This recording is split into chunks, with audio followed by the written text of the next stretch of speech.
Since you couldn't provide us with an heir, here, take this anniversary gift, my father-in-law declared smugly. When I opened the box, divorce papers stared back at me. I looked toward my husband, he turned his face away. Then my mother-in-law introduced a 25-year-old woman as his new wife. Silently I signed. Then my best friend slid an envelope from her purse. The color drained from my father-in-law's face as he read it. "We have such a wonderful surprise for you, Catherine," Sharon announced as dessert was being served at our anniversary dinner. The timing felt deliberate, calculated to catch me off guard when I was relaxed and surrounded by people I trusted. Mason pushed back his chair and stood, commanding attention from every guest at the elegantly set table.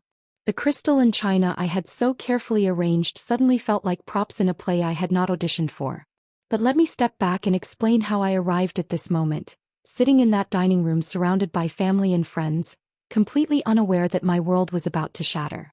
The morning of our second anniversary had begun with such promise. I woke before dawn, my body buzzing with excitement that made sleep impossible.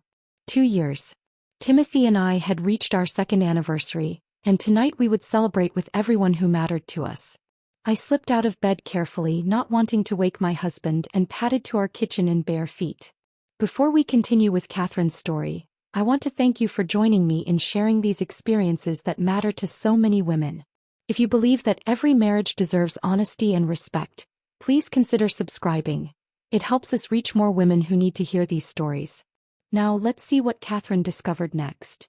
The house felt different in those pre-dawn hours, filled with possibility and anticipation.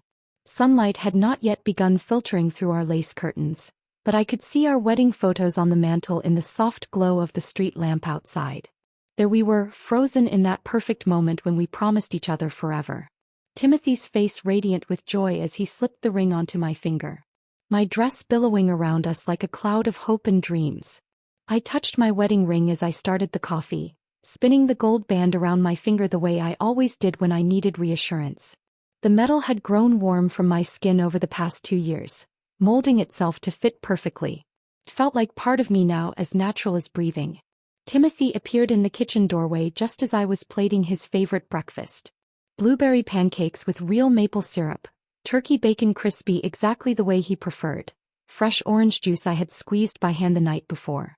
The kitchen smelled like contentment itself, filled with the aromas of butter and vanilla and freshly ground coffee beans. "Happy anniversary," I said softly, expecting him to cross the room and kiss me the way he had on our first anniversary. Instead, he paused in the doorway, his expression unreadable. "Yes," he replied